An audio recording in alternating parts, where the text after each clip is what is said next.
Praise the lord. Hallelujah, hallelujah, హల్లెలూయా.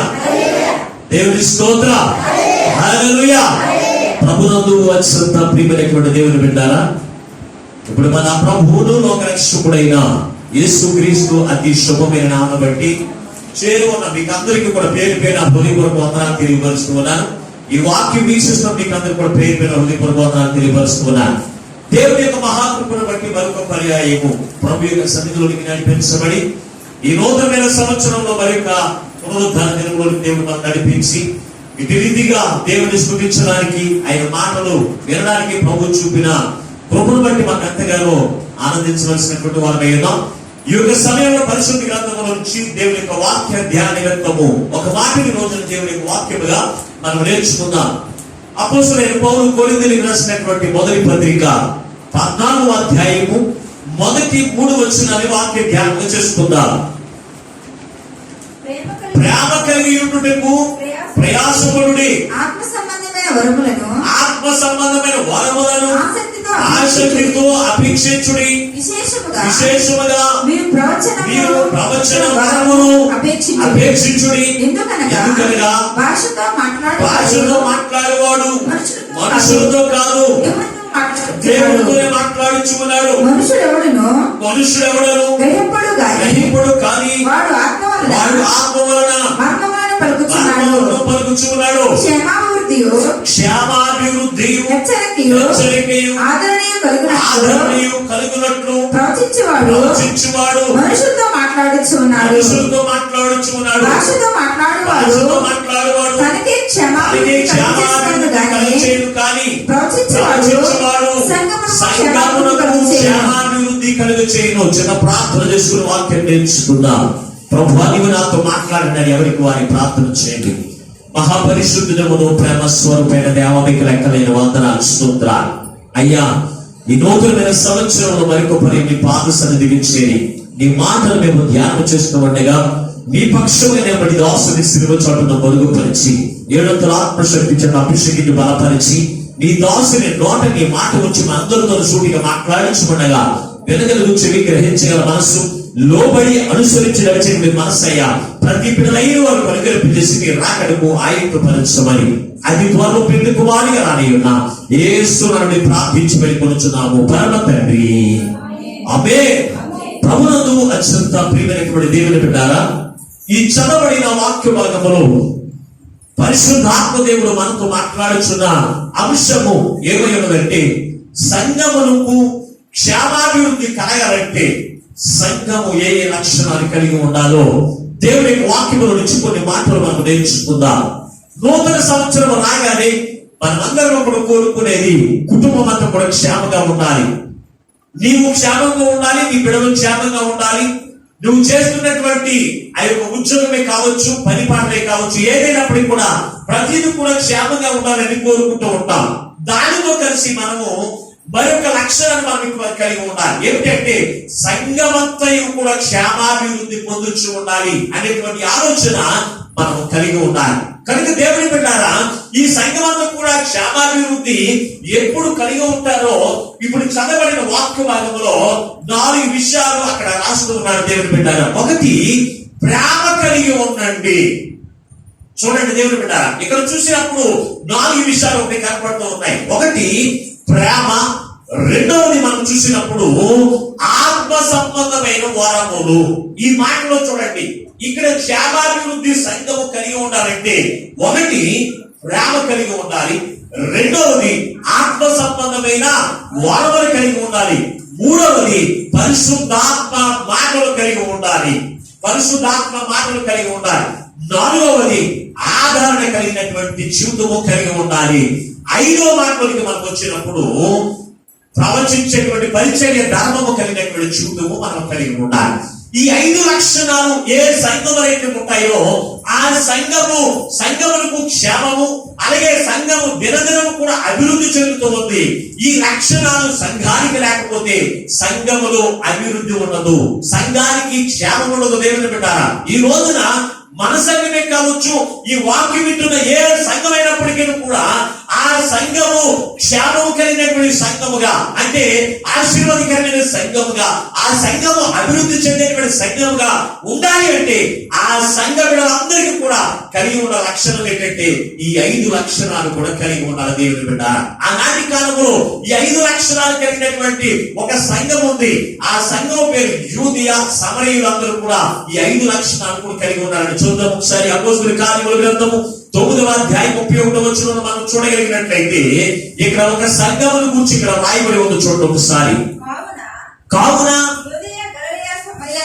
యూదయ, గలిలయ, సమరయ దేశమునందంతటా సంఘము క్షమాభివృద్ధి నొందుచు క్షేమాభివృద్ధి నొందుచు సమాధానము కలిగి ఉండెను. మరియు ప్రభువునందు భయమును పరిశుద్ధాత్మ ఆదరణయు కలిగి నడుచుకొనుచు విస్తరించుచు ఉండెను. చూడండి ప్రభువునందు దేవుని బిడ్డలారా, యూదయ, సమరయ ఆ ప్రాంతాల దేశాలన్నింటిలో కూడా సంఘాలన్నీ కూడా క్షేమాభివృద్ధి పొందుచు ఉన్నాయంటే కదా. కారణం ఏమిటి అంటే ఈ సంఘాలకి ఏమి కలిగి ఉన్నాయంటే ప్రేమ కలిగిన సంఘాలుగా, సమాధానం కలిగినటువంటి సంఘముగా, అలాగే వారు దేవుని యందు భయము భక్తి కలిగినటువంటి సంఘముగా వారి యొక్క సంఘాలు ఉన్నాయి కనుక ఆ సంఘము క్షేమాభివృద్ధి పొందుచు సమాధానముగాను క్షేమాభివృద్ధి పొందుచు ఆదరణ పొందుచు వారంట ఆ సంఘము దినదినము కూడా వర్ధిల్లుచు ఉండేను, అభివృద్ధి చెందుతూ ఉండేను అని రాయబడింది దేవుని బిడ్డ.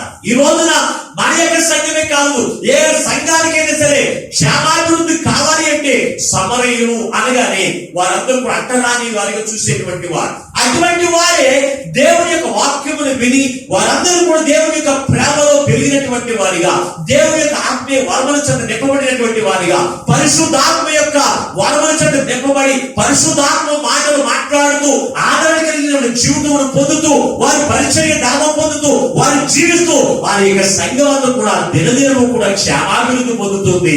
వారి యొక్క సంఘాలు సమాధానం ఉంటుంది, ఆదరణ పొందుతున్నారు. వారి యొక్క జీవితాలు కూడా వారితో కలిసి సంఘము దినదినము కూడా వర్ధిల్లుచున్నదట దేవుని బిడ్డారా. ఈ రోజున ఒక సంఘము వర్ధిల్లట్లేదంటే గల కారణం ఏంటంటే సంఘ సభ్యులకి ఈ 5 లక్షణాలు లేకపోతే ఆ సంఘము వర్ధిల్లదు దేవుని బిడ్డారా. అది మన సంఘమే కావచ్చు, ఏ సంఘమైనా సరే సంఘము క్షేమాభివృద్ధి కలిగి ఉండాలంటే ఆ సంఘానికి ఏమి కలిగి ఉండాలంటే ఈ 5 లక్షణాలు కలిగి ఉండాలి. మొట్టమొదటిగా మనం చూసినప్పుడు ఏంటంట, మొట్టమొదటి లక్షణం ఏంటి? ప్రేమ కలిగి ఉండుటకు, చదవండి బోధవచనం మర్చిపోదు, ప్రేమ కలిగి ఉండుటకు ప్రయాసపడండి. సంవత్సరం రాగానే మనం దేని గురించి ప్రయాసపడతామంటే ఆస్తుపాస్తులు సంపాదించాలని, లేకపోతే పిల్లలకు వివాహాలు జరిగించాలని, పిల్లలను చదివించాలని, అలాగే నీ కుటుంబాన్ని పోషించడానికి నువ్వు ప్రయాసపడుతూ ఉంటావు. కానీ ప్రేమ కలిగి ఉండడానికి ఎప్పుడైనా ప్రయాసపడ్డావా? ఆలోచన చేయి. సంఘములో సంఘానికి క్షేమాభివృద్ధి కావాలి అంటే సంఘ బిడ్డలకు ఉండవలసిన లక్షణం దేని గురించి ప్రయాసపడాలంటే ప్రేమ కలిగి ఉండడానికి ప్రయాసపడాలని దేవుని బిడ్డ. ఈ ప్రేమ కలిగి ఎవరైతే నివసిస్తారో వారి యొక్క జీవితంలో క్షేమము సంవత్సరం అంతా వారి యొక్క జీవితంలో సంఘంలోని కాదు, కుటుంబంలోని కాదు, వారి చేస్తున్న ఉద్యోగంలోని కావచ్చు, ఎందుకైనా సరే వారి యొక్క జీవితంలో క్షేమం అంతా బాగానే ఉంది అనే మాట రావాలి అంటే వారు దేని గురించి ప్రయాసపడాలంటే ప్రేమ కలిగి ఉండడానికి ప్రయాసపడాలని దేవుని బిడ్డ.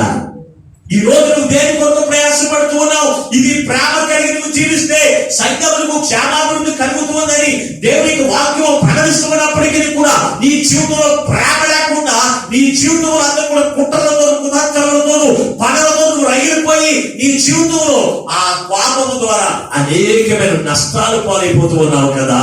జ్ఞాపకం చేసుకున్నావా దేవుని బిడ్డారా? కనుక దేవుని బిడ్డారా, ఇందుకే దేవునికి వాక్యము అపోస్తలుడైన పౌలు ఆ కొరింథీ సంఘంతో మాట్లాడుతున్నారు. ఓ కొరింథీ సంఘస్థులారా, ఈ సంఘానికి అందుకు క్షేమాభివృద్ధి కావాలి అంటే, ఈ సంఘానికి క్షేమము కలిగాలంటే మీరు ప్రేమ కలిగి ఉండటకు ప్రయాసపడని మాట్లాడుతున్నారు దేవుని బిడ్డ. ప్రేమ కలిగి ఉంటే ఈ ప్రేమ మన యొక్క జీవితం ఏమిస్తుందో తెలుసా? ఇదే అపోస్తలుల యొక్క ఇది కొరింథీయులకు రాసినటువంటి మొదటి పత్రికలోని 14వ అధ్యాయంలో మనం చూడగలిగినట్లయితే, మళ్ళించండి 8వ అధ్యాయం మొదటి వచనం. కొరింథీ పత్రిక కొరింథీయులకు రాసిన మొదటి పత్రిక 8వ అధ్యాయం మొదటి వచనం. విగ్రహములకు బలి అర్పించిన విషయము మనమందరము జ్ఞానము గలవారమని ఎరుగుదుము. జ్ఞానము ఉప్పొంగ చేయును గాని ప్రేమ క్షేమాభివృద్ధి కలుగు చేయును. జ్ఞానము నిన్ను ఉప్పొంగ చేస్తుందంటే అంటే నిన్ను సంతోషం చేస్తుంది. నువ్వు చాలా తెలివైనటువంటి సాహిత్యం అనుకోండి. సాహిత్యం ఏం జరుగుతుందంటే పక్కన వాడు అంటాడు నువ్వు మంచి సాహిత్యం లేకపోతే నా జీవితం అంతా నాశనం అయిపోయినప్పుడు ఆ మాట ఎప్పుడైతే చెప్పిన మన హృదయానికి ఏమవుతుందంటే ఎంతో సంతోషం అవుతుంది. నేను చాలా తెలివైపోయాను. అయితే జ్ఞానము నీకేం చేస్తుంది తెలుసు అంటే హృదయానికి సంతోషాన్ని ఇస్తుందేమో, కానీ ఇక్కడ మాట్లాడుతున్న మాట ప్రేమ ఏం చేస్తుందంట క్షేమాభివృద్ధి కలగజేస్తుంది. అందుకే ప్రేమ కలిగి ఉండడానికి మీరు ప్రయాసపడండి. ప్రేమ కలిగి నివసించడానికి ప్రయాసపడి ఎందుకు మాట్లాడుతున్నాడో తెలుసా? సంఘము అనగా దేవుని యొక్క శరీరమైన ఒక దేవుని బిడ్డారా. ఈ సంఘము ఒక్కొక్క అవయవం ఒక్కొక్క చోట ఉండడానికి వీలు లేదు. అందుకే ఈ అపోస్తలుడైన పౌలు గారే ఇదే ఎఫెసీ పత్రికలో 4వ అధ్యాయం రాస్తున్నాడు. ఒకసారి చదువుదామా? ఎఫెసీ పత్రిక 4వ అధ్యాయం 16వ వచనం ఒకసారి చదువుకుందాం.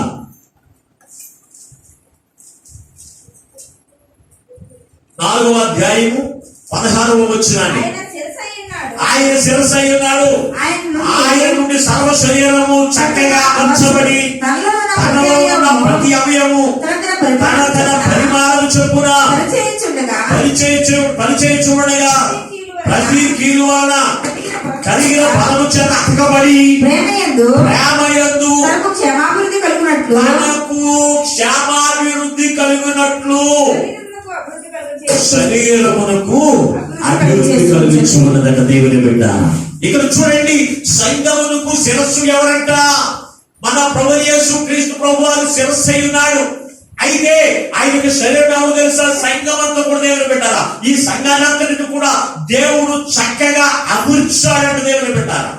ఒక శరీరముగా అమర్చి ఈ సంఘమంతా కూడా ప్రేమ కలిగి నివసిస్తే ఈ సంఘమునకు క్షేమాభివృద్ధి పొందినట్లుగా మీరందరూ కూడా ఒకరు ప్రేమ కలిగి ఉండని మాట్లాడుతున్నారు దేవుని బిడ్డ. ఈ రోజున మన యొక్క జీవితంలో సంఘం ఉన్న బిడ్డలందరూ కూడా ఇటువంటి ఐక్యత కలిగి ఉంటున్నారా? ఒకరికి ఒకరు అట్టగబడినట్లుగా ఒకరికి ఒకరు అట్టగడబడినట్లుగా ఉంటూ ఉన్నారా? వాళ్ళ సహోదరి ఇంటి దగ్గర ప్రార్థన నేను రాను, పలానా సహోదరి ఇంటి దగ్గర పలహారం పెడితే నేను తిన్ను, పలానా సహోదరి ఏదో పెడితే నేను చేయను. ఇది ప్రేమ అంటారా? ఆలోచన చేయండి ప్రియమైన దేవుని బిడ్డ. సంఘము అనగా దేవుని యొక్క శరీరమై ఉంది. ఈ శరీరముకు ఏమి కలిగి ఉండాలో తెలుసా?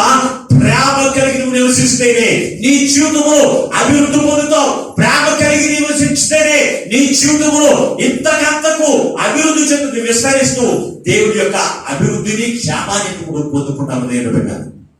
మరి నీ జీవితంలో అటువంటి ప్రేమను నేను లక్ష్యం చేస్తున్నాను. ఈ ప్రేమ కలిగి ఉండడానికి నువ్వు ప్రయాసపడుతున్నావా లేదా ఆలోచన చేయండి.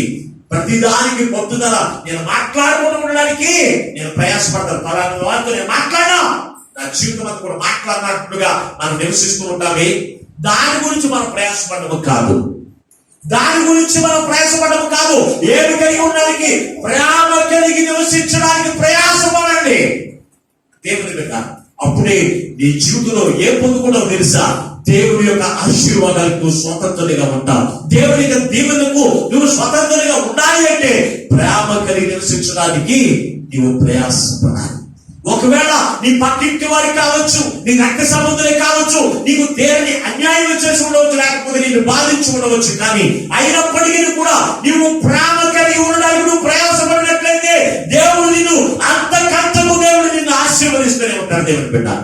యోసేపు యొక్క జీవితంలో మనం చూసినప్పుడు యోసేపు తన అన్నదమ్ముల చేత ఏం చేయబడ్డాడు తెలుసా? బాధించబడ్డాడు, కొట్టివేయబడ్డాడు, అమ్మివేయబడ్డాడు, దూతులు నెట్టివేయబడ్డాడు. అనేక మంది శ్రమ పెట్టింది ఎవరు తెలుసా? తన యొక్క సహోదరులే. అటువంటి వారి పట్ల ఈ యోసేపు ఎలాగో మాట్లాడుతున్నాడు చూడండి. ఒకసారి ఆదికాండంలో మనం చూడగలిగినట్లయితే ఆదికాండము 43వ అధ్యాయము 30వ వచనంలో మనం చూడగలిగినట్లయితే ఒక విలువైన మాటను ఇక్కడ మనం చూడగలుగుతూ ఉన్నాం. తన సహోదరులందరూ కూడా తన దగ్గరికి వచ్చినప్పుడు ఈ యోసేపు ఏమైనా మాట్లాడుతున్న చూడండి ఒకసారి. ఆదికాండం 43వ అధ్యాయం 30వ వచనం. అప్పుడు తన తమ్ముని మీద యోసేపునకు ప్రేమ పొర్లుకుని వచ్చెను. యోసేపునకు ప్రేమ పొర్లుకొని వచ్చెను కనుక కనుక అతడు త్వరపడి ఏడ్చుటకు అతడు త్వరపడి ఏడ్చుటకు చోటు వెదకి చోటు వెదికి లోపలి గదిలోనికి వెళ్ళి అక్కడ ఏడ్చెను. చూడండి, ఎవరు చూడగానే తను బాధించినటువంటి తన యొక్క సహోదరును, తను వేధించినటువంటి తన సహోదరుని చూడగానే యోసేపుకు ఏమి కలిగిందంట? ప్రేమ కలిగిందంట. దేవుని బిడ్డ, ప్రేమ కలిగి మాట్లాడుటకు అతనికి మనసు పుట్టింది. అదే అందుకే యోసేపు ప్రేమ కలిగి నివసించడానికి అతని యొక్క జీవితంలో తీర్మానం చేసుకున్నాడు కనుక అతని యొక్క జీవితంలో క్షేమాభివృద్ధి పొందుతూ వచ్చాడు. దేవుని బిడ్డ, అతని యొక్క జీవితం పాడైపోలేదు. అతను బాధించినప్పటికీ కూడా, అతను కొట్టినప్పటికీ కూడా, అతని అమ్మివేసినప్పటికీ కూడా యోసేపు ఎంత మాత్రం కూడా నష్టపోలేదు. కానీ అతని యొక్క బ్రతుకులో అంతకంతకు మహారాజు తర్వాత మహారాజు అంతస్తులోనికి నడిపించబడడానికి అది కారణమేమో తెలుసా అంటే యోసేపు ప్రేమ కలిగి ఉండడానికి ప్రయాసపడ్డాడు. ఈ రోజున నీ జీవితంలో నువ్వు ఏది కలిగి ఉండడానికి నువ్వు ప్రయాసపడుతూ ఉన్నావు? కోపము చెంద ఉండడానికి ప్రయాసపడడం కాదు, తాపాలు చెంద ఉండడానికి ప్రయాసపడడం కాదు, ప్రేమ కలిగి నివసించడానికి నువ్వు ప్రయాసపడేటువంటి వారిగా ఉండాలి. నీ ఎరుగు పొరుగు వారు నిన్ను బాధించాలని వారిని చూడగానే ఒకమంత కూడా మార్చుకోవడం కాదు. నీ ఎరుగు పొరుగు వారు నీకు నష్టం కలిగించాలని వారిని చూడగానే ముగ్గు వేయడం కాదు. నీ ఇరుగు పొరుగు వారు నిన్ను బాధించాలని చెప్పి వారిని దుమ్మెదేయడం కాదు. వారితో ప్రేమ కలిగి మాట్లాడడానికి నువ్వు ప్రయాసపడు. అప్పుడు నీ జీవితంలో క్షేమాన్ని దేవుని నువ్వు పొందుకుంటావు. దేవుడు చెప్తున్నటువంటి మాట, నేను చెప్తున్న మాట కాదు. ఈ రోజున సంఘానికి అటువంటి ప్రేమ ఉంటుందా? ఆలోచన వచ్చాయి. కొన్ని సంఘాలు చాలా ప్రేమతో ఉంటాయండి. కొన్ని సంఘాలు ఏమంటే తెలుసా? ఎంత వాక్యం చెప్పనివ్వండి, ఎంత వాక్యం చెప్పనివ్వండి. మాస్టర్ గారిదే దేవుడి యొక్క మాటలు వాడు ఆయనదే, మన గొడవ మందే. మాస్టర్ గారి ఆయన అలాగే చెప్తున్నారు. రకాలు చాలా మంది లేకపోలేదు. ఇటువంటి దుష్ట హృదయం కలిగినటువంటి వారు లేకపోలేదు. అయితే దేవుడు మనతో మాట్లాడుచుండగా ఇదిగో ఒక సంఘము క్షేమాభివృద్ధి పొందాలి అంటే, సంఘము దినదినము కూడా అనేక మంది చేర్చబడాలి అంటే ప్రేమ కలిగి ఉండడానికి ప్రయాసపడాలి సంఘ బిడ్డలు. అప్పుడే సంఘానికి క్షేమము, నీకు కూడా క్షేమం పొందుకుంటావు. దేవుడు పెట్టాలి. ఒకవేళ గత సంవత్సరంలో కూడా నీవు ప్రేమ కలిగి జీవించడానికి నువ్వు ప్రయాసపడలేదేమో, ఈ నూతనమైన సంవత్సరం అయినా సరే నువ్వు ఆశీర్వదించబడాలి అంటే, నీ జీవితంలో క్షేమాభివృద్ధిని పొందుకోవాలి అంటే ప్రేమ కలిగి నివసించడానికి నువ్వు ప్రయాసపడండి. దేవుని బిడ్డ, అబ్రహాము యొక్క జీవితంలో మనం చూసినప్పుడు అబ్రహాము దగ్గర లోతు కూడా వెంబడించినప్పుడు వారిద్దరు కూడా మందలన్నీ కూడా విస్తరిస్తున్నాయంట. విస్తరిస్తున్నప్పుడు అతను అనుకుంటాడు, ఇదిగో విస్తరిస్తున్నాయి కదా, నువ్వు నా దగ్గర ఉంటే నువ్వు కూడా అభివృద్ధి చెందుతున్నావు, నేను నా దగ్గర నుంచి పారిపోనాడు. ప్రేమ కలిగి మాట్లాడుతున్నాడు లోతు. ఇదిగో నీకు నాకు, నీ పని వారికి నా పని వారికి ఏమి రాకూడదు? కోపాలు రాకూడదు, గొడవలు రాకూడదు. మనమందరం సమాధానంగా ఉండాలి, ప్రేమ కలిగి జీవించాలి. అప్పుడే మనకు క్షేమాభివృద్ధి పొందుతామని చెప్పి లోతుతో అనేక విషయాలు మాట్లాడి అప్పుడు వేరు పడ్డారు. దేవుడు పడ్డారు. ఇంకేది కావాలని కోరుకోవాలి. ఈ రోజున నీ జీవితంలో నిన్ను వెంబడిస్తున్న వారు ఆశీర్వదించబడాలని, నిన్ను అనుసరించిన వారు, నువ్వు దేవుని అనుసరిస్తే నిన్ను కూడా దేవుడు, నువ్వు అనుసరిస్తున్న దేవుడు వారు కూడా అనుసరించి వారు దీవుని పొందుకుంటూ ఉంటే వారిని చూసి మొఖాలు మార్చుకోవడం కాదు, వారిని చూసి మనము కూడా దేవుడితో సహవాసము కలిగి దేవుడు క్రీస్తు యొక్క ప్రేమను మనము కలిగి ఆ ప్రేమను లోకానికి చూపించేటువంటి వారిగా ఉన్నప్పుడు మన యొక్క జీవితంలో క్షేమాన్ని మనం పొందుకుంటాం. మన యొక్క జీవితంలో దినదినం కూడా అభివృద్ధి చెందుతాం. లేకపోతే ఎలా ఉన్నవాడు అలాగే ఉంటారండి. పాకలో ఉన్నవాడు పాకలో ఉంటాడు, వీధులంటే తిరిగేవాడు వీధులంటే ఉంటాడు. వారి యొక్క జీవితంలో అభివృద్ధి ఉండదు, వారి యొక్క జీవితంలో క్షేమం అనేదే కనపడదు. ఏమా ఎలా ఉన్నావు? గత సంవత్సరం అంతా కూడా బాగుందా? నువ్వు బాగున్నావని మేము కలిసామని యాజకుడు వచ్చి అడిగితే ఏం బాగుంటామండి ఏమంటారు? ఏం బాగుంటుంది, అసలు ఏం బాగుండదు. ఈ సంవత్సరం అంత తర్వాత ఏడుతున్నా. ఎందుకు ఉంటుంది ఏడుపు? నీ జీవితంలో ఎప్పుడైనా ప్రేమ ఉందా? నీ పక్కింటి వాళ్ళు చూసే నువ్వు ప్రేమ చూపించరు, నీ బంధువులు చూసే నువ్వు ప్రేమ చూపించరు, నీ సహోదరులు చూసే నువ్వు ప్రేమ చూపించరు. అటువంటిప్పుడు నీ జీవితంలో క్షేమ నుంచి వస్తుంది. ఆలోచన చేశారా ప్రియమైనటువంటి వధువు సంగమా? ఆలోచన చేశారా? ఈ రోజు ఈ నూతనమైన సంవత్సరం అయినా సరే ఈ వాక్యమైన నీవు ప్రేమ కలిగి ఉండడానికి నువ్వు ప్రయాసపడు. ఒకవేళ నీ ముఖం మీద ఉప్పు వేసినా కానీ, ఒకవేళ నీ ముఖం మీద నిన్ను తిట్టినా కానీ నువ్వు ప్రేమించడం నేర్చుకో. అప్పుడు దేవుని యొక్క క్షేమాన్ని దేవునికి ఇస్తాడు. దేవుని పెట్టు. అంతేకాని నువ్వు ప్రేమ కలిగి ఉండడానికి ప్రయాసపడకుండా క్రీస్తును ధరించుకున్న నీవు సాతాను వరి పగవాడి వరి తిరగడానికి దేవునికి ఇష్టం లేదు. పగవాడు సాతాను. అది ఎప్పుడు కూడా వాడు మరొక పేరు తెలుసా? వాడు కోపిస్తే. వాడు ఏంటంట? కోపము రేపేవాడు. మనుషులు కోపము రేపి అలగడం రేపి గొడవ పెట్టేవాడు సాతాను. అవి ఉండడానికి మనకి జీవితంలో దేవుడు వీల్లేదు. ఏమి కలిగి ఉండడానికి?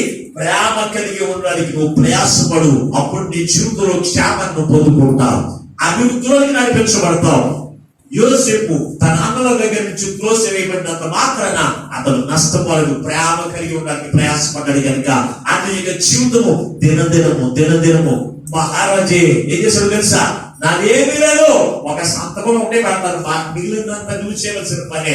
అది ఒక రాజు అంతస్తులోనికి యోసేపు నడిపించబడ్డాడు కదా. కారణం ఏంటంటే ప్రేమ కలిగి ఉన్నాడు దేవుని బిడ్డ. ఈ రోజున నీ జీవితంలో అటువంటి ప్రేమ కలిగిన జీవితం జీవిస్తూ ఉన్నావా? అపోస్తలుడైన పౌలు యొక్క జీవితం చూసినప్పుడు అతను ఎంతో కోపిష్టి అయినప్పటికీ సకల విద్యలు కలిగినటువంటి వాడు, గొప్ప జ్ఞానం కలిగినటువంటి వాడు. ఎప్పుడైతే క్రీస్తులోకి నడిపించబడ్డాడో దేవుని యొక్క ప్రేమ కలిగి ఉండడం నేర్చుకున్నాడు. అతని ముఖం మీద ఉప్పు వేసినప్పటికీ కూడా, అతని మీద ఆ యొక్క కొరంలో కొట్టినప్పటికీ కూడా, పేక బెత్తలతో కొట్టినప్పటికీ కూడా బుద్ధినే కానీ అసలు దేవుని యొక్క ప్రేమ చూపిస్తూనే ఉన్నాడు.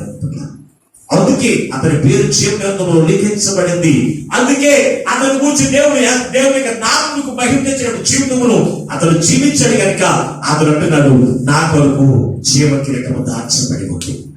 ఈ రోజున నీ జీవితంలో కూడా సంఘానికి క్షేమాభివృద్ధి, నీ కుటుంబానికి క్షేమాభివృద్ధి, నువ్వు చేస్తున్నటువంటి చేతి పనికి క్షేమాభివృద్ధి కలగాలి అంటే ప్రేమ కలిగి ఉండడం నువ్వు ప్రయాసపడు. అప్పుడు జీవితంలో నీకు క్షేమాన్ని తప్పనిసరి దేవుడు ఇస్తాడు. ప్రేమ లేని వాడు నా వాడు కాదు. దేవుడు మాట్లాడుతున్నాడు తెలుసా? ప్రేమ లేని వాడు నా వాడు కాదు. గత వారం ఫలాల గురించి నేర్చుకున్నాం. ఆత్మ ఫలం ఏమనగా అనగానే మొట్టమొదటి మాట్లాడు తెలుసా? ప్రేమ. ప్రేమ, ఈ ప్రేమ అనేది చాలా శ్రేష్టమైనది దేవుని బిడ్డ.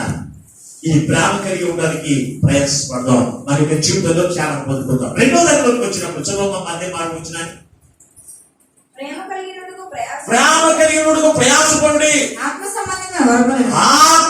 సంబంధమైన వరములు. సారీ, ఇది రెండో మాట ఏంటంట? ఆత్మ సంబంధమైన వరములు. ఆత్మ సంబంధమైన వరములు అంటే ఏమిటి? ఆత్మ సంబంధమైన వరములు అంటే ఏమిటి? చదువుదాం. పరిశుద్ధ గ్రంథంలో చదవగలదు ఒకసారి. కొరింథీ రాసినటువంటి మొదటి పత్రిక 14వ అధ్యాయము 12వ వచనాన్ని చదువుకుందాం. ఆత్మ సంబంధమైన వరము కలిగి ఉన్న వారు క్షేమాభివృద్ధి పొందుతారంట. చదువు ఒకసారి. మీరు ఆత్మ సంబంధమైన వరముల విషయమై ఆసక్తి గలవారు కనుక సంఘమునకు క్షేమాభివృద్ధి కలుగు నిమిత్తము అవి మీకు విస్తరించినట్లు ప్రయత్నం చేయండి. దేని గురించి ప్రయత్నం చేయాలి? దేని గురించి? ఆత్మ సంబంధమైన వరములు కలిగి ఉండడానికి ప్రయత్నం చేయాలి. ఈ ఆత్మ సంబంధమైన వరముల ద్వారా మనకు క్షేమాభివృద్ధి పొందుతామంట. అక్కడే రాశాడండి అదే మాట మనం చూసినప్పుడు. మీకు క్షేమాభివృద్ధి పొందినట్లు ఆత్మ సంబంధమైన వరముల చేత వరములు కలిగి ఉండడానికి మీరు ప్రయాసపడండి, ప్రయత్నించండి మాట్లాడుతున్నా. ఆత్మ సంబంధమైన వరములు అంటే ఏమిటి? ఇదే అధ్యాయం మనం చూడగలిగినట్లయితే 26వ వచనంలో రాయబడి చూడండి. 26వ వచనం. సహోదరులారా, ఇప్పుడు మీలో ఏమి జరుగుతున్నది? మీరు కూడి వచ్చినప్పుడు ఒకడు ఒక కీర్తన పాడవాలని ఉన్నాడు. ఒకడు కీర్తన పాడేటువంటి ప్రవచన వరము పాడవాలని ఉన్నాడు. ఒకడు పాటలు పాడేటువంటి వరములు కలిగిన వారు. మరి ఒకడు బోధింపవాలని ఉన్నాడు. బోధించేటువంటి ఆత్మ సంబంధ వరము కలిగిన వాడు. మరి ఒకడు తనకు బయలుపరచబడినది ప్రకటన చేయవలని ఉన్నాడు. మరి ఒకడు భాషతో మాట్లాడవాలని ఉన్నాడు. భాషతో మాట్లాడేటువంటి క్షేమమునై ఉన్నాడు. సరే సమస్తమును క్షేమాభివృద్ధి కలుగుచుటకే క్షేమాభివృద్ధి కలగడానికే నీ జీవితంలో క్షేమాభివృద్ధి కలిగి ఉండాలంటే నీవు పాటలు పాడేటువంటి వారు కొంతమందికి దేవుడు ఇచ్చాడు. వారు పాటలు పాడి దేవుడు మహిమపరిచే వారిగా ఉంటారు. ఈ రోజు పాటలు పాడే వారు ఇప్పుడు వస్తున్నారు తెలుసా? ప్రసంగానికి ముందు వస్తున్నారు. అవునా? పాటలు పాడేటువంటిది దేవుడిచ్చిన ఆత్మ సంబంధమైన వరము. ఈ ఆత్మ సంబంధమైన వరము ఎవరైతే కలిగి ఉంటారో, ఆత్మ సంబంధమైన వరము కొరకు నీవు ప్రయాసపడతావో వారికి క్షేమాభివృద్ధి పొందుకుంటారు. కొందరికి బోధించేటువంటి వారము, కొందరికి మందిరాలు తుడిచేటువంటి వారము. ఏది ఏమైనప్పటికీ కూడా దేవుడిచ్చిన వరాలి. కొందరు దేవుడి యొక్క మందిరంలో పరిచారకులు చేసేటువంటి వారము, కొందరు వాయిద్యులు ఇచ్చేటువంటి వరము. వాయిద్యాలు వాయించేవాడు ఎప్పుడు వస్తున్నారు? ప్రసంగం చేస్తారా అండి? ప్రసంగం చేస్తారు మీరు. అది దేవుడిచ్చిన వరమేండి. అది ఆత్మ సంబంధమైన వరం. అది మనుషులు ఇచ్చేది కాదు. చాలా మంది వాయిద్యాలు వాయించడం కూడా వారికి రావు. వారికి దేవుడు ఎవరైనా వరం కొందరికి ఇచ్చాడు. ఇచ్చిన కొంతమంది ఉపయోగించుకోరండి. ఇది దేవుడి యొక్క ఆత్మ సంబంధమైన వరము. ఆ వరాన్ని ఎవరైతే కలిగి ఉంటారో వారికి క్షేమాభివృద్ధి పొందుతారని పరిశుద్ధ గ్రంథంలో తేటగా రాసినప్పటికీ కూడా ఏం చేస్తారో తెలుసా? మన ఆత్మ సంబంధమైన వరమా తొడవడమా? పాస్టర్ వారికి ఆఫీస్ చెప్పుకొని నేను తొడవడం, పాస్టర్ గారు భోజనం చేయబెట్టి నేను ప్లేట్ దిగిపోయింది, పాస్టర్ గారు పెద్ద నేనేం చెప్పేది, కాళ్ళు రెండు పొడుగ్గా ఉన్నాయని చెప్పి కొళ్ళు కూడా కాళ్ళంత ఉన్నాయనుకోండి. చెప్పండి ఎలా ఉంటుంది? సంగమాలుగా దేవునికి శరీరమై ఉంది. దేవునికి శరీరము ఒక్కొక్క దానికి ఒక్కొక్క పనిచేసేటువంటి లక్షణం దేవుడు ఇచ్చాడు. కళ్ళు చూసేటువంటి లక్షణము, నోరు మాట్లాడే లక్షణము, ముక్కు వాసన చేసే లక్షణము, చేతులు ఇవి ఏది పడితే తీసుకునే లక్షణము, కాళ్ళు కూడా నడిచే లక్షణం. కాళ్ళు లేకపోతే పలాంటి అక్కడి నుంచి ఇక్కడ తేవాలంటే చూసే నువ్వు చెప్తావు తప్ప ఏం చేయలేవు, తీసుకురాగలమా? చేతులు లేకపోతే కాళ్ళు ఉన్నాయనుకోండి ఎలా చేయగలవు? దేని పది దాన్ని ప్రతిది కూడా దేవుడి మహిమార్థంగా దేవుడు ఇచ్చాడు. దేవుడి బిడ్డ యాజకుడు దేవుడి వాక్యమును ప్రకటించేవాడు, బోధించేవాడు. అలాగే పాటలు పాడేవారు. అది చిన్నగా చూసుకోవడానికి వీలేదు.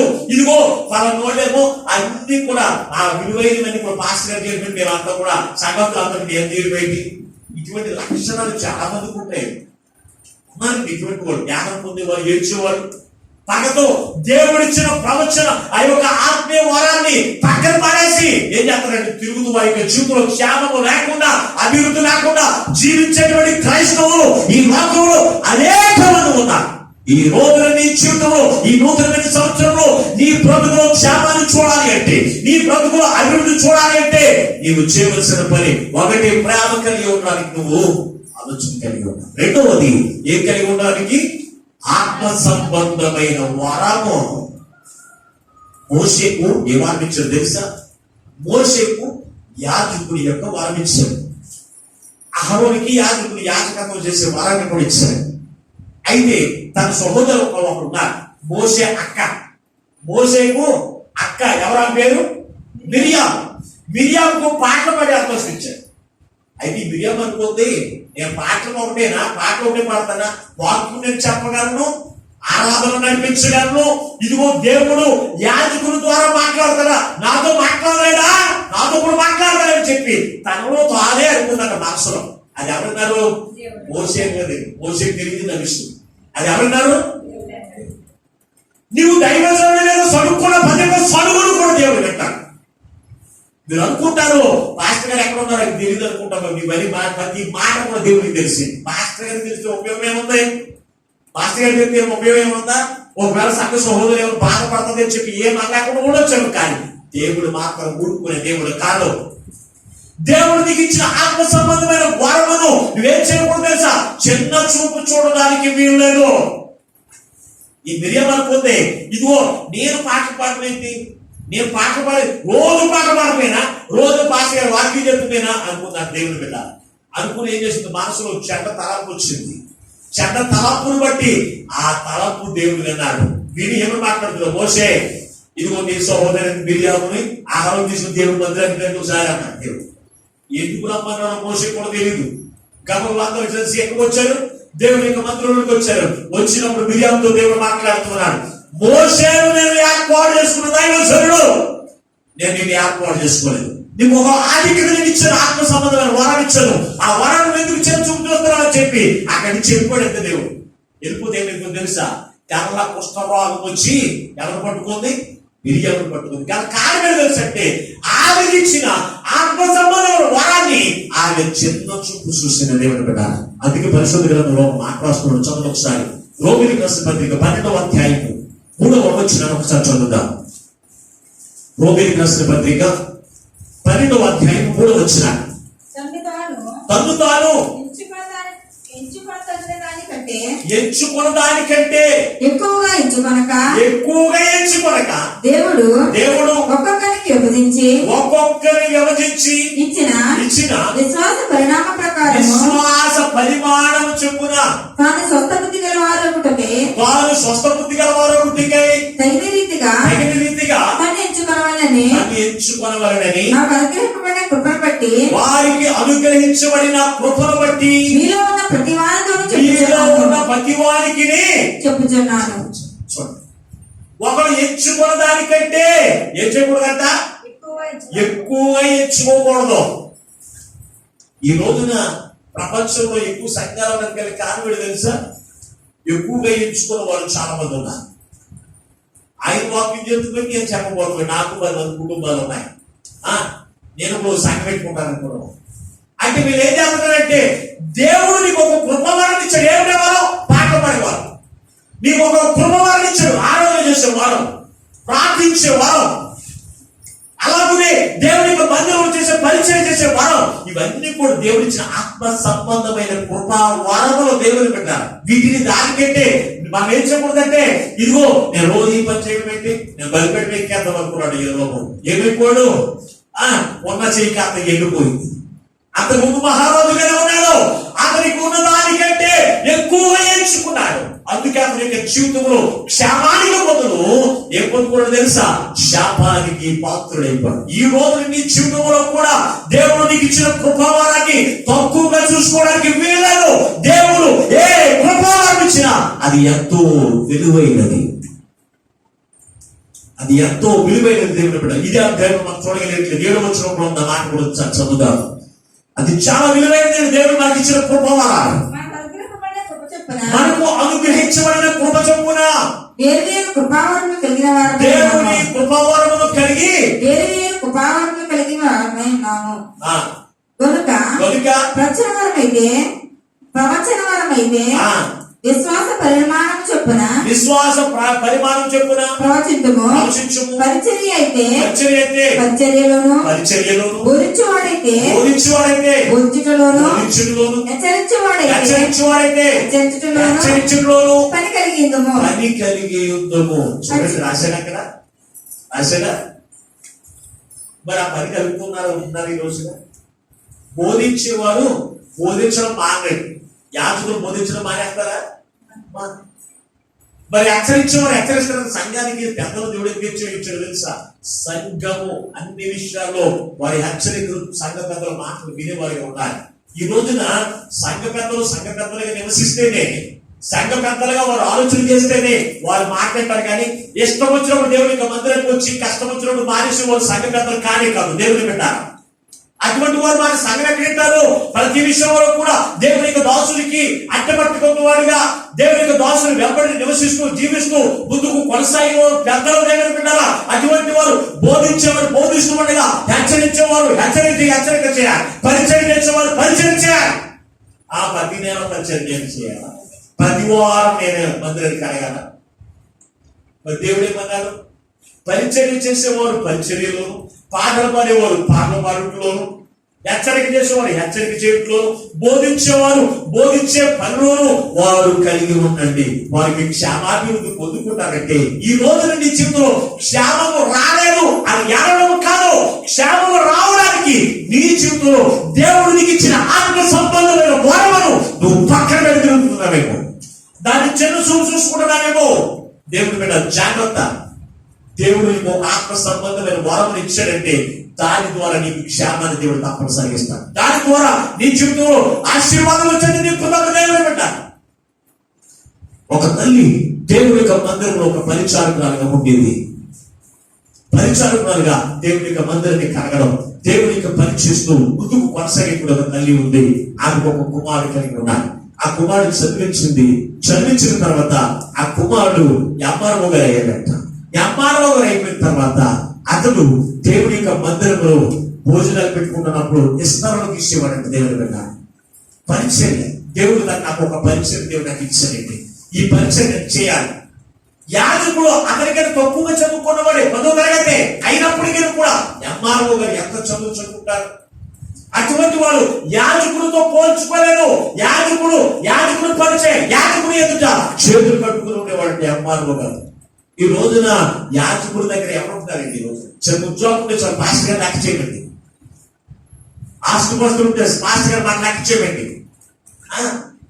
మరి జీవితంలో ఆస్తిపాస్తులు ఉన్నా, అన్నదమ్ములు ఉన్నా, ఎక్కువ మంది ఉన్నాయి, కానీ పాస్టర్ గారిని చిన్న చూపు చూసేటువంటి క్రైస్తవులు లేకపోలేదు. ఉద్యోగం ఉందని, అధికారం ఉందని, పొలాలు ఉన్నాయని, ఆస్తులు ఉన్నాయని దేవుడికి దోషుని చిన్న చూపు చూసేవారు లేకపోలేదు. దేవుడు మాట్లాడుతున్నాడు. దేవుడు ఎవరికి ఏ కృపవరం ఇచ్చాడో ఆ పనిలో మీరు కలిగి ఉండడం దేవుడు మాట్లాడుకుంటే ఎందుకు చిన్న చూపు చూసుకోవడం? ఎందుకు మిరియాము అనే శాపగ్రస్తమైన జీవితంలో జీవించడం? ఆలోచన చేయడం. దేవుడు బిడ్డ, మిరియాముకు ఆ తెల్ల పుష్పరాగం వచ్చింది, కానీ నాకేమన్నా నేను చిన్న చూపు చూసుకుంటే నాకేమన్నా తెల్ల పుష్పరాగం వచ్చింది అనుకోవచ్చు. ఒకవేళ బలహీనలో మంచం పడి ఉండవచ్చు కదా, లేకపోతే నువ్వు చెప్పుకోలేని సమస్యలు వేధించబడి ఉండవచ్చు కదా.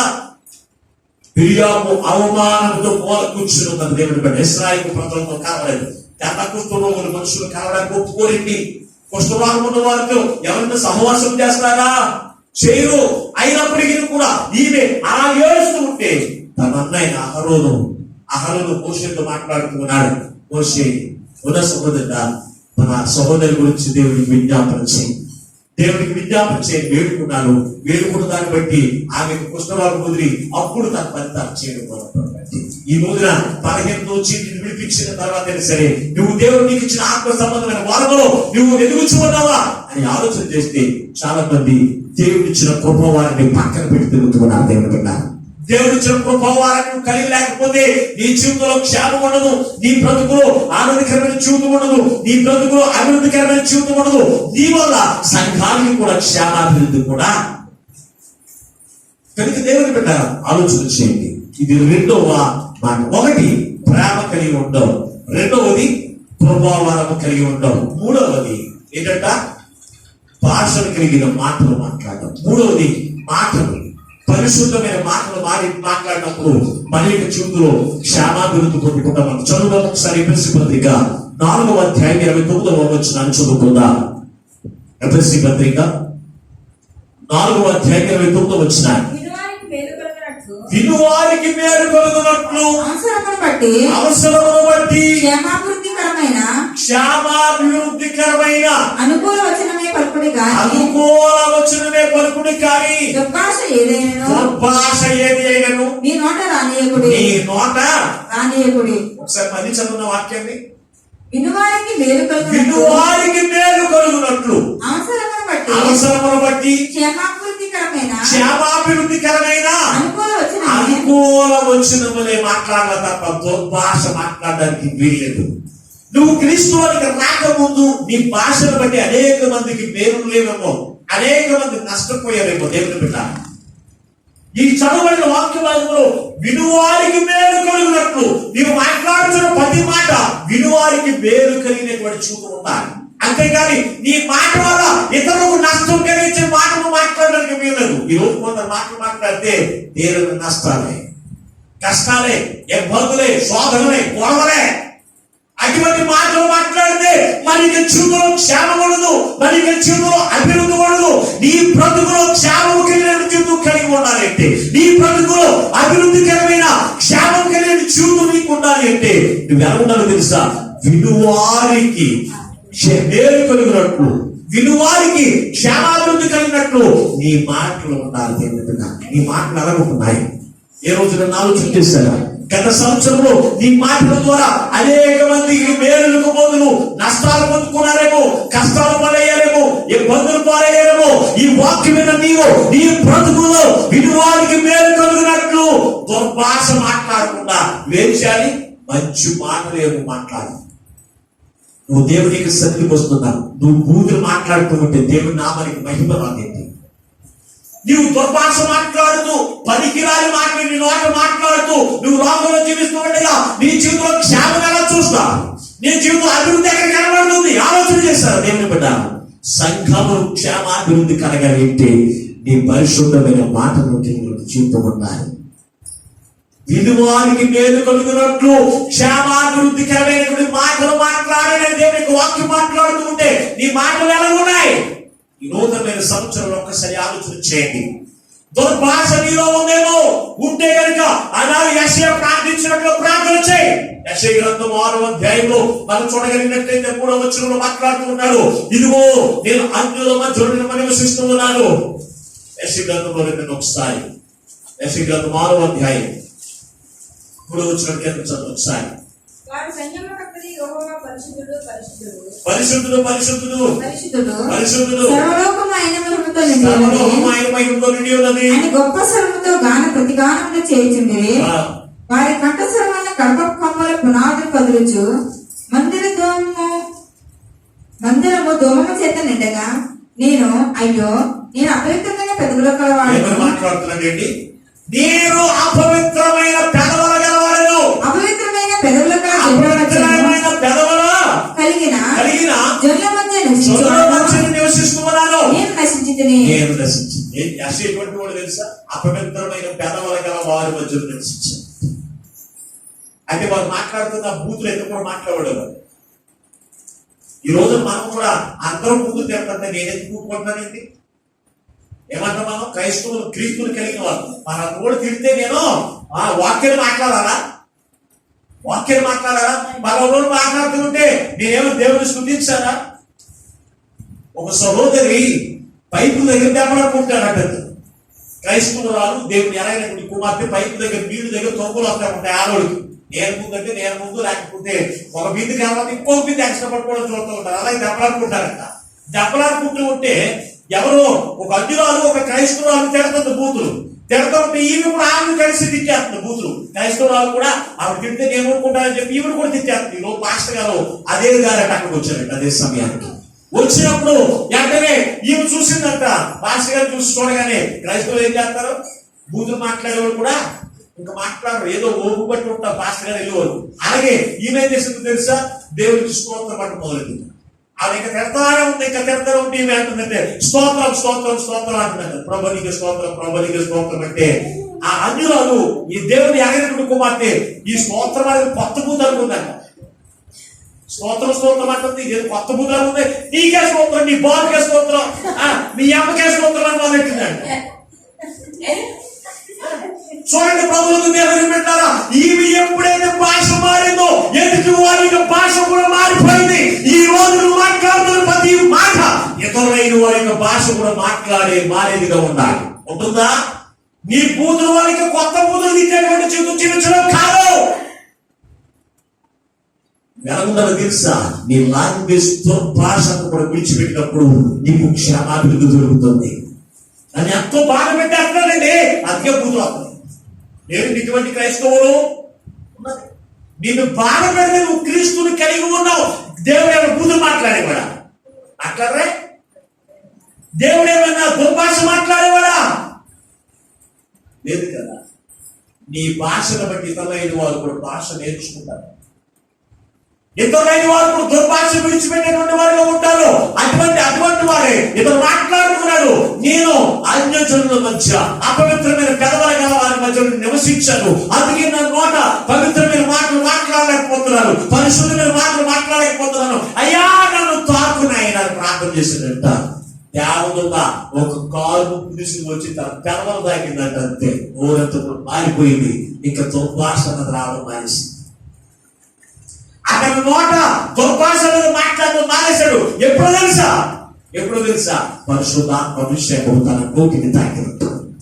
ఏ రోజునన్నా నా నోటిని నీ ఆత్మ చేత తాకునైనా అడుగుతామా? ఎప్పుడు నాకు పలాది కావాలి, అయ్యా నాకు డబ్బులు కావాలి, నాకు ఆరోగ్యం కావాలి, నాకు ఐదు కావాలి, ఇల్లు కావాలి, స్థలాలు కావాలి.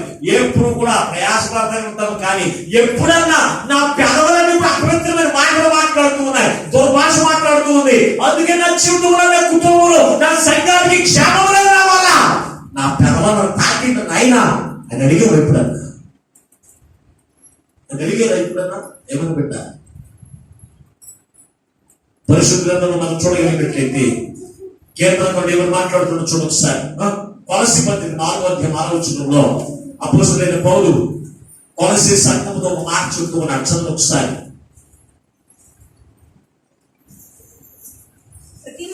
ప్రతి మనుషునికి ఎలాగూ ప్రత్యుత్తరం ఇవ్వలను అది మీరు తెలుసుకొనుటకై మీ సంభాషణ ఉప్పు వేసినట్లు ఎలా ఉండాలంట? ఎలా ఉండాలి? ఉప్పు వేసినట్లు. చెప్పండి. మాస్టర్ గారికి నాకు కాదు కదా, ఏం వేసినట్టు ఉండాలి? పెట్రోల్ వేసినట్ట. అట్లా అంటే ఏం వేసినట్టు? కొంత ఏం వేస్తారు తెలుసా? పెట్రోల్ వేస్తారు. కొంతమంది ఆగిపోతూ పొలం సలారిపోతున్నాడు. అంత మాట్లాడే ఊరుకుంటావా? మర్చిపోతాం పాప. ఎందుకులే అని చెప్పి ఎందుకు వచ్చి పోవడం బలికని పెట్టులా.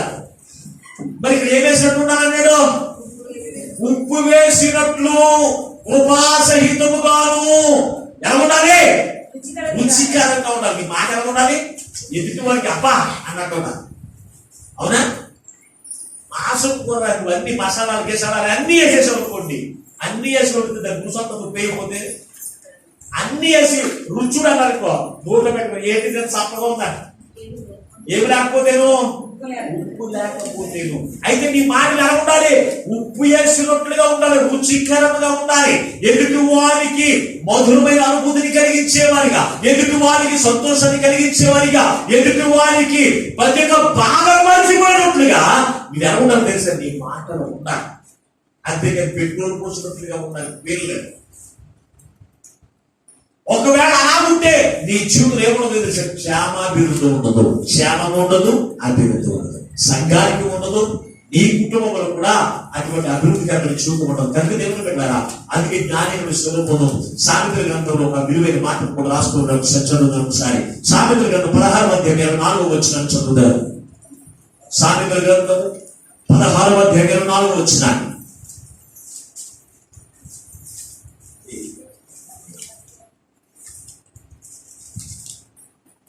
సామెతల గ్రంథము ఇంపైన మాటలు తేనె పట్టు వంటివి. ఏంటంట? తేనె పట్టు వంటివి. తేనె పట్టు వంటివి. అవి ప్రాణమునకు మధురమైనవి. అవి ప్రాణమునకు మధురమైనవి. మధురమైనవి. ఎముకలకు ఆరోగ్యకరమైనవి. ఏంటంట? ఏంటంట?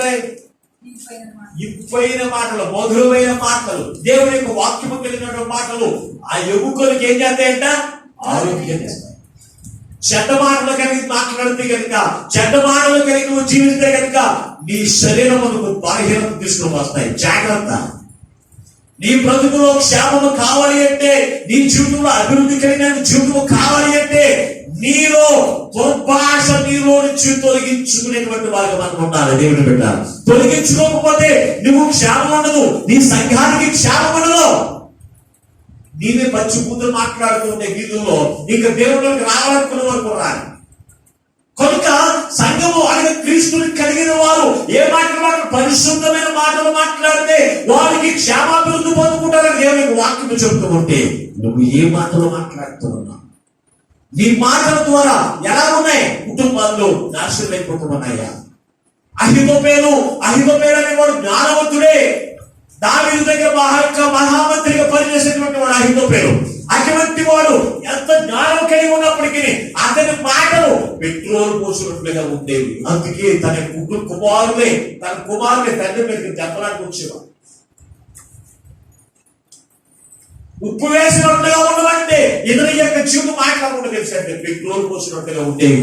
చివరికి అతను పొందుకోవడం ఏంటి తెలుసా? ఉరి వేసి చచ్చిపోయాడు. జాగ్రత్త. దేవుడుగా ఈ రోజున క్షేమాన్ని నువ్వు చూడాలంటే 2021 సంవత్సరంలో క్షేమము నీ జీవితంలో కలిగి ఉండాలి అంటే, అభివృద్ధికరమైన జీవితం నువ్వు కలిగి ఉండాలి అంటే నువ్వు ఎలా ఉండాలో తెలుసా? నీ మాటలు పరిశుద్ధమైనవిగా ఉండాలి. ఉంటున్నాయా? లేకపోతే కనుక ఎంతవరకు నువ్వు ఎటువంటి మాటలు మాట్లాడి కానీ ఈ వాక్యం వల్ల నీవు దేవుని యొక్క సన్నిధిలో ప్రాధాన్యపడండి. అయ్యా, నాలో వ్యర్థమైన మాటలు దుర్భాష నాలో నుంచి తొలగించేసి ఉప్పు వేసినట్లుగా ఉండేటువంటి మాటలు నాలో కలిగించండి అయ్యా. మధురమైన మాటలు పలికేటువంటి చూపును కలిగించండి అయ్యా. అప్పుడే నేను ఆరోగ్యవంతురాలు కలిగి ఉంటాను, ఆరోగ్యవంతులు నేను ఉంటానని చెప్పి నువ్వేం చేయాలి తెలుసా? శ్రేష్టమైన మాటలు మాట్లాడడానికి నువ్వు ఇష్టపడు. ఈ రోజున చెడు మాటలు మాట్లాడి వారికి శరీరమునకు అనారోగ్యం తెచ్చుకున్న వారు లేకపోలేదు. అనేక మంది ఉన్నారు దేవుని బిడ్డ. అటువంటి చెడ్డ మాటలు నీలో ఉంటే తీసుకోండి. అప్పుడే నీవు క్షేమాన్ని పొందుకుంటా, అభివృద్ధికరమైన జీవితాన్ని నువ్వు పొందుకుంటా. 4వ మాటలకు వచ్చినప్పుడు చదివిన మాటలోనే ఆదరణకరమైన ఆదరణ. చూడ మాట ఒకసారి చదవండి ఒకసారి. ఎందుకనగా భాషలో మాట్లాడేవాడు మనుషులతో కాదు దేవునితో మాట్లాడుచున్నాడు. మనుషులు ఎవరు కూడా గ్రహింపడు కానీ వాడు ఆత్మ వలన వరములను పలుకుచున్నాడు. వాడు ఆత్మ వలన కలిగిన వరముతో పలుకుచున్నాడు. క్షేమాభివృద్ధియు హెచ్చరికయు ఆదరణ కలుగునట్లు. 4వ మాట ఏంటంట? ఆదరణ కలుగు. నీ మాటలు ఆదరణ కలిగించేవిగా ఉండాలి. ఆదరించేటువంటి వారిగా ఉండాలి. మన దేవుడు ఆదరణకరంగా ఉండాలి. బాధ పెట్టి మాటలుగా ఉండాలి వీల్లేదు. ఆదరణ కలిగిన చూపు మనం కలిగి ఉండాలి. పరిశుద్ధంగా మనం చూడగలిగినట్లయితే ఈ ఆదరణ కలిగి ఉంటే మన యొక్క జీవితంలో క్షేమాభివృద్ధి కలిగి ఉందని అపోస్తలుడైన పౌలు గారు దశలోనికి రాసినటువంటి మొదటి పత్రిక 5వ అధ్యాయం 11వ వచనంలో ఒక శ్రేష్టమైన మాట ఇక్కడ రాసుకున్నాడు. చదవొకసారి. దశలోనికి రాసినటువంటి మొదటి పత్రిక 5వ అధ్యాయం 11వ వచనం.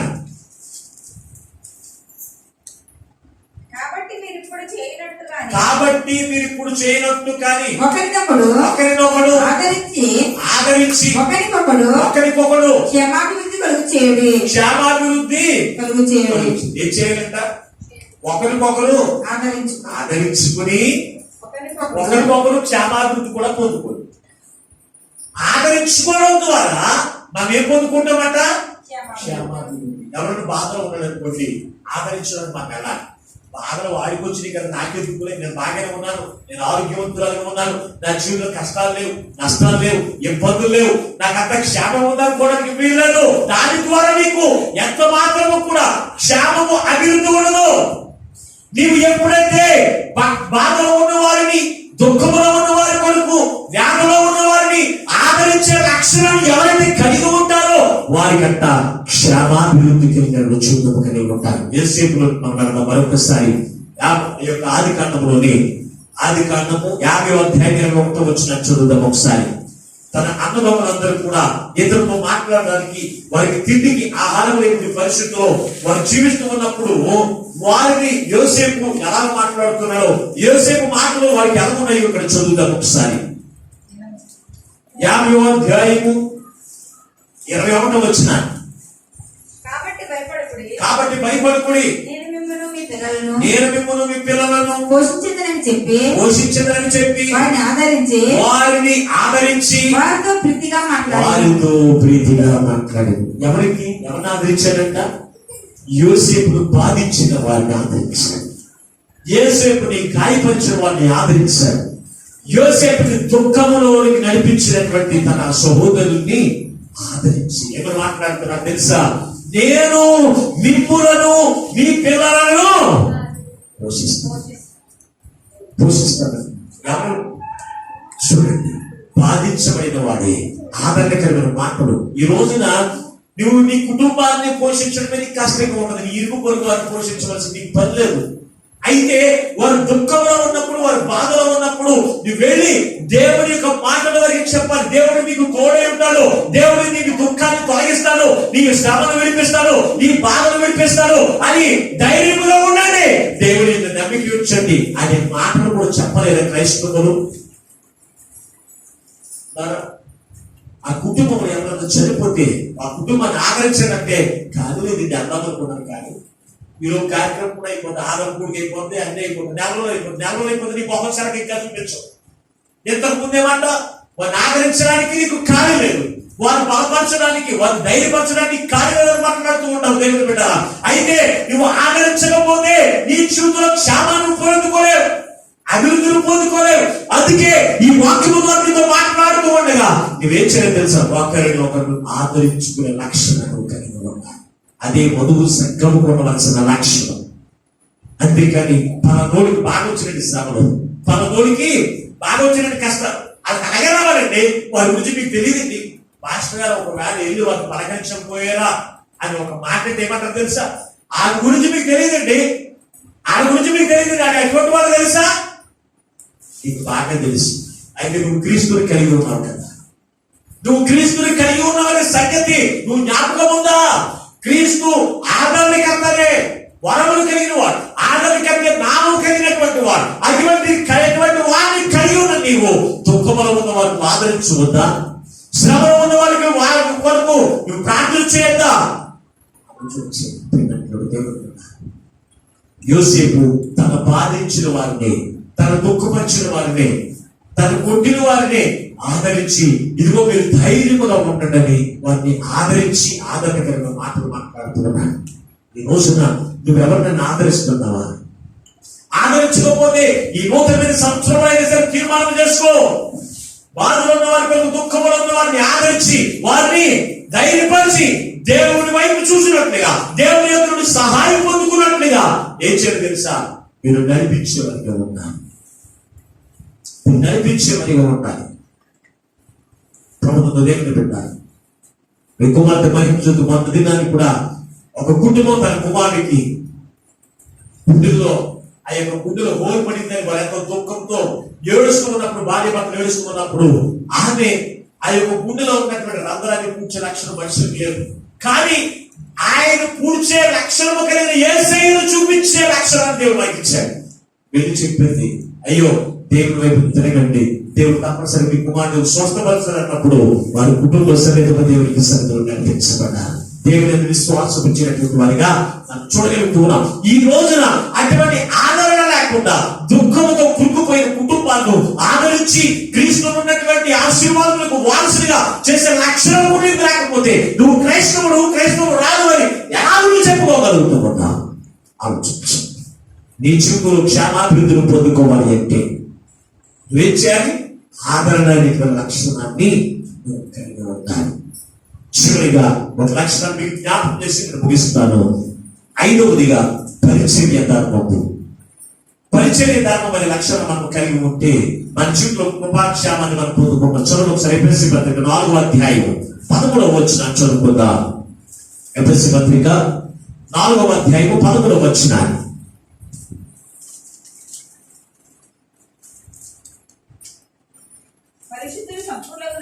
పరిశుద్ధులు సంపూర్ణులన్నట్లు క్రీస్తు శరీరము క్షేమాభివృద్ధి చెందుటకు పరిచర్య ధర్మము జరుగుటకును ఆయన కొందరిని అపోస్తలుగాను, కొందరిని ప్రవక్తలుగాను, కొందరిని స్వార్థికులుగాను, కొందరిని కాపరులుగాను, ఉపదేశకులుగాను నియమించెను. చూడండి, సంఘము క్షేమాభివృద్ధి పొందినట్లు వారు పరిచర్య ధర్మము చేయాలి. పరిచర్య ధర్మము అంటే ఏంటి? ఎవరికి అప్పగించిన పని వాళ్ళు చేసేటువంటి వారే ఉండాలి. యాజకుడు ఒక్కడే అచ్చుకొని చేయలేరు కదా, యాజకుడు ఒక్కడే అచ్చుకొని చేయగలరా? పరిశుద్ధ గ్రంథంలో ఒక వ్యక్తిని జ్ఞాపకం చేసి ముందుకు వెళ్ళిపోతాం. యెహెజ్కేలు గ్రంథంలో మనం చూడగలిగినట్లయితే యెహెజ్కేలు గ్రంథము 44వ అధ్యాయం 11వ వచనం చదువుకుందాం. ఆనాటి కాలంలో ఆనాటి యేసు ప్రభు వారు ఆయన మన కొరకు తన ప్రాణం అర్పించక ముందు ప్రతి ఒక్క పాపం చేసే ప్రతి వారి గురించి ఏం చేసేవారు తెలుసంటే ఒక గొర్రె పిల్లను వధించవలసి వచ్చేది. ఆ గొర్రె పిల్ల యొక్క పని యాజకుడు చేయగలరా? గొర్రెను వధించి దాని చర్మము తీసి రక్తాన్ని ప్రోక్షించి ఈ పనులన్నీ కూడా యాజకుడి పనా? కాదు కదా. మరి ఎవరు చేయాలి? పరిచారకులు చేయాలి. దేవుని బిడ్డ చదవండి ఒకసారి 44వ అధ్యాయము యెహెజ్కేలు గ్రంథంలో 11వ వచనం. అయినను వారు పరిశుద్ధ స్థలంలో పరిచర్య చేయవారు నా పరిశుద్ధ స్థలంలో పరిచయం చేయవారు నా మందిరమునకు ద్వారపాలకులై నా మందిరములకు ద్వారపాలకులై మందిర పరిచర్య జరిగించేవారు మందిర పరిచయం జరిగించువారు ప్రజలకు బదులుగా వారే దహన బలి పశువులను బలి పశువులను వధించేవారు వధించువారు పరిచర్య చేయుటకే వారే జనుల సమక్షమున నియమింపబడిన వారు చాలండి. దేవుడు పరిచయం చేయడానికి ఒక యాజకుడి పని కాదు. ఒక ఆదివారం వస్తే ఎంతమందికి ఒక్కొక్కరు కూడా పాపం చేసేవారు ఒక్కొక్కరు ఉండేవారు కదండి. 10 మంది ఉండొచ్చు, 20 మంది ఉండొచ్చు, 50 మంది ఉండవచ్చు. వారందరికీ కూడా ఏం చేయాలి? ఒక్కొక్కరికి పాపములకు ప్రతిగా గొర్రె పిల్లలను వధించాలి. అయితే యాజకుడు ఒకరు గొర్రె పిల్లలను వధించి దాని మాంసం వండి వారికి పెట్టగలరా? అందుకే దేవుని యొక్క మందిరము పరిచారకుడు దేవుడు ఏర్పాటు చేశాడు. మరి పరిచర్య ధర్మము జరిగిస్తున్నారా? యాజకుడు ఆయన దేవుని యొక్క పని, దేవుని యొక్క మాటను అందించడం. ఒక ఆరాధన జరగాలి అంటే పాటలు పడేటువంటి వారు ఉండాలి. ఒక ఆరాధన జరగాలి అంటే దేవుని యొక్క మందిరంలో ఆరాధన జరగాలంటే మందిరంలో కలిగే వారు ఉండాలి. ఒక ఆరాధన జరిగించాలంటే ఆ యొక్క మైకులు పెట్టేవారు ఉండాలి. ఒక ఆరాధన జరిగించాలి అంటే ఆ వాయించములు వాయించేవారు ఉండాలి. ఇలాగ మనం చూస్తే కనుక పరిచారకులు దేవుని యొక్క మందిరంలో దేవుడు నియమించుకున్నాడు. అయితే ఈ పరిచర్య ధర్మము జరిగిస్తున్నారా? చాలా మంది కుటుంబాలను విడిచి దేవుని యొక్క మందిరంలో పరిచారకులుగా పరిచయం చేస్తున్నారు. మంచిదే. దాని ద్వారా దేవుడు వారికి క్షేమాన్ని, వారికి అభివృద్ధిని కలగజేస్తారు. దేవుని బిడ్డలారా, మీరు క్షేమాభివృద్ధి పొందినట్లు పరిచర్య ధర్మము జరిగించండి అని దేవుడు ఎందుకు చెప్తున్నారో తెలుసా? నీ జీవితంలో క్షేమాన్ని ఇవ్వడానికి, నీ జీవితం అభివృద్ధి జరిగించడానికి. మందిరం కడగడం వల్ల నాకు ఉపయోగం ఏంటి అని అనుకుంటున్నావేమో. మందిరము కడగడం ద్వారా నీకు ఉపయోగం ఏంటని అనుకుంటున్నావేమో. దేవుని యొక్క సన్నిధిలో ప్రేమ విందు చేయడానికి నీకు ఉపయోగం ఏంటని అనుకుంటున్నావేమో. పాస్టర్ గారి దగ్గర నీకు ఏమో రాకపోయినప్పటికీ దేవుడు నీకు క్షేమాన్ని, అభివృద్ధిని కలగజేసి క్రీస్తున్న ఆనందం చెందించడానికి కనుక దేవుని బిడ్డలారా, నీ జీవితంలో ఈ నూతనమైన సంవత్సరంలో క్షేమాభివృద్ధులు పొందుకునే వారిగా ఉండాలి అంటే కనుక దేవుని యొక్క నుండి మాత్రమే ఈ క్షేమాభివృద్ధి వస్తుంది. నువ్వు అనుకోవచ్చు, నా కుటుంబాన్ని నేను అభివృద్ధి పరుచుకుంటాను, నా కుటుంబాన్ని నేను పోషించుకుంటాను, నేను ఎలా హెచ్చరించబడాలో నాకు తెలుసు అందుకు అనుకుంటున్నాను. దేవుని పెట్టాలి. క్షేమాభివృద్ధి అనేది మనుషుల ద్వారా వచ్చేది కాదు. పరిశుద్ధ గ్రంథంలో మాట రాసిన మాట నేను వాక్యం పోయిస్తాను. అపోస్తలుల కార్యముల గ్రంథంలో 20వ అధ్యాయం 31వ వచనాన్ని 32వ వచనాన్ని చదువుకుని వాక్యాన్ని ముగించుకుంటాను. అపోస్తలుల కార్యముల గ్రంథం 20వ అధ్యాయం 31వ వచనం 32వ వచనాన్ని. కావున నేను 3 సంవత్సరములు రాత్రి పగలు కన్నీళ్లు విడుచుచు రాత్రి పగలు కన్నీరు విడుచుచు ప్రతి మనుషునికి మానక బుద్ధి చెప్పి తిని మీరు బుద్ధి చెప్పినని జ్ఞాపకం చేసుకుని మెలకువగా ఉండు. ఇప్పుడు దేవునికి ఆయన కృపావాక్యమునకు మిమ్మల్ని అప్పగిస్తున్నాను. ఆయన నీకు క్షేమాభివృద్ధి కలుగు చేయుటకును పరిశుద్ధపరచబడిన వారందరిలో స్వాస్థ్యమును అనుగ్రహించుటకును శక్తిమంతుడు. దేవుడు దేనికైనా శక్తిమంతుడు. క్షేమాభివృద్ధి కలుగు చేయుటకును పరిశుద్ధ స్వాస్థ్యమును అనుగ్రహించుటకును ఆయన శక్తిమంతుడు. అందుకు అవసరమైన పౌలు సంఘము గురించి 1000 పగలు కూడా కన్నీరు విడుస్తున్నాడంట. దేని గురించి? సంఘము క్షేమాభివృద్ధి పొందుకోవాలి అంటే ఈ 5 లక్షణము వారికి కలిగి ఉండాలి. ఈ 5 లక్షణములను కలిగి వారి యొక్క జీవితంలో క్షేమాన్ని, అభివృద్ధిని, సమాధానాన్ని వారు పొందుకుంటూ వారు విస్తరించాలి, అభివృద్ధి చెందాలి. వారి యొక్క బ్రతుకులో క్రీస్తువును ఆనందకరమైన జీవితం వారు పొందుకోవాలని అపోస్తలుడైన పౌలు కన్నీరు కాచి ప్రార్థన చేస్తున్నారు. ఈ రోజున మన సంఘముల గురించి కాదు, ఈ వాక్యం వింటున్న ప్రతి సంఘముల గురించి కూడా తన దాసులు కన్నీరు కాచి ప్రార్థన చేసుకుని ఉంటారు. ఎందుకు తెలుసా? సంఘము క్షేమము కలిగి అభివృద్ధి చెందాలని. దేవుడు అనుగ్రహించినటువంటి స్వాస్థ్యములకు పాత్రులుగా ఉండాలని యాజకులు ప్రార్థన చేస్తూ ఉంటే ఈ రోజున సంఘానికి లక్షణాలు ఉన్నాయా? ప్రేమ కలిగి ఉండడానికి ప్రయాసపడుతూ ఉన్నారా? ఆత్మ సంబంధమైన వరములు కలిగి ఉండడానికి ప్రయాసపడుతూ ఉన్నారా? దేవుని యొక్క పరిశుద్ధమైన మాటలు మాట్లాడడానికి ప్రయాసపడుతూ ఉన్నారా? పరిచర్య ధర్మం చేయడానికి ప్రయాసపడుతూ ఉన్నారా? ఏ రోజున ఆలోచన చేస్తారు ప్రియమైనటువంటి వధువు సంగమా? మరి ఈ రోజున దేవుడు అందుకే దేవుని యొక్క నుండి స్వాస్థ్యము పొందుకోవాలని, ఏ సంబంధమైన స్వాస్థ్యమే కావచ్చు, పర సంబంధమైన స్వాస్థ్యమే నీవు పొందుకోవడానికి దేవుడు ఇష్టపడుతూ ఉన్నాడు. నీకు అనుగ్రహించాలి, నీకు క్షేమాభివృద్ధి కలిగించేసేవాడు కూడా దేవుడే. ఆయనే శక్తివంతుడండి. నీ శక్తి ఆపడింది. నువ్వు ఒకవేళ గట్టిగా ప్రయాసపడితే మచ్చలో కూర్చుంటావేమో. నువ్వు గట్టిగా ప్రయాసపడితే నువ్వు ఎక్కడ ఆపదలు చిక్కుకుంటావేమో. జాగ్రత్త. నీకు క్షేమాన్ని అభివృద్ధి కలిగించేది మాత్రం దేవుడే. అందుకే యేసయ్య ఈ లోకంలోకి ఎందుకు వచ్చాడో తెలుసా? ఈ లోకంలోకి ఎందుకు వచ్చాడో తెలుసా? నీకు క్షేమాన్ని కలిగించడానికి, నీకు అభివృద్ధికరమైన జీవితం కలిగించడానికి యేసయ్య పరలోకమును విడిచిపెట్టి ఈ లోకంలోకి వచ్చి నీ కొరకు నా కొరకు ఆయన ప్రయాసపడ్డాడు. ఎలాగో తెలుసా? నీవు చేసిన ప్రతి విధమైన పాపములకు ప్రతిగా ఆయన శరీరం అంతా కూడా శిలువ ఆ యొక్క కోడా దెబ్బలకు వధించబడింది. దేవుడు కోడా దెబ్బల చేత చేర్చబడింది. ఆయన ఎందుకు ప్రయాసపడ్డాడు తెలుసా? నీకు క్షేమం. ఆయన ఎందుకు గాయపరచబడ్డాడు తెలుసా? నీకు స్వాస్థ్యం ఇచ్చి నీకు సంపూర్ణమైన ఆరోగ్యం ఇవ్వడానికి. అయితే క్రీస్తుని కలిగిన నీకు క్రీస్తు ప్రేమ నీలో ఉండాలి అనేది పరిశీలన చేసుకోండి.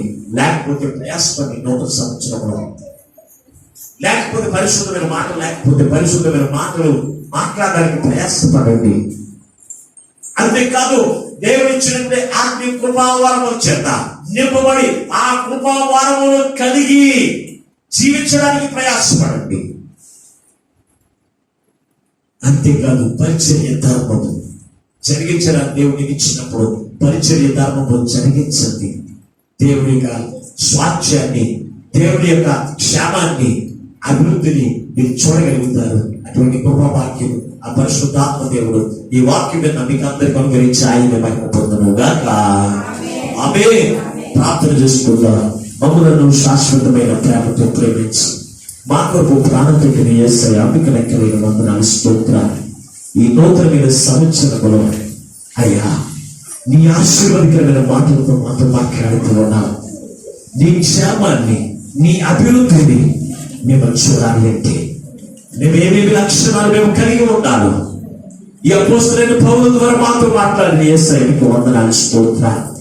ఏ బిడ్డ జీవితంలో క్షేమం లేదు, ఏ బిడ్డ జీవితంలో సమాధానం లేదు, ఏ బిడ్డ జీవితంలో అభివృద్ధి లేదు. అందుకే వారిని చూసి ఈ వాక్యంలో మాట్లాడవు తండ్రి, నీకు వందనాలు, స్తోత్రాలు. వారి యొక్క జీవితంలో క్షేమాన్ని, అభివృద్ధిని, సమాధానకరమైన సంవత్సరాన్ని వారి పొందుకునే విధముగా ప్రేమ కలిగి ఉండడానికి ప్రయాసపడి కృపను చేయండి. ఆత్మ సంబంధమైన వరముల చదివింపబడే కృపను చేయండి. పరిశుద్ధమైన మాటలు మాట్లాడేటువంటి వరాన్ని ప్రతి బిడ్డకు దయచేయండి. మీకు వందనాలు, స్తోత్రాలు. పరిచర్య ధర్మం జరిగించేటువంటి కృపవాక్యంలోని చేయండి. వందనాలు, స్తోత్రాలు. ఈ విలువైన మాటలు, విత్తబడిన ఈ మాటలు వ్యర్థముగా విడిచిపెట్టకుండా ఇదిగో వారి యొక్క హృదయంలో నీటికి పలుపు చేసి అయ్యా ఇదిగో పచ్చని ఒలివ మొక్కలో సౌందర్యాన్ని ప్రతి బిడ్డలో పొందుకునే కృపను చేస్తూ మహిమను పొందమని యేసు పరిశుద్ధమైన ప్రార్థించి వేడుకొచ్చున్నాము పరమ తండ్రి. ఆమేన్. దేవుడు మిమ్మల్ని మీ కుటుంబాలను దీవించును గాక. ఆమేన్. అందరికీ వందనాలు.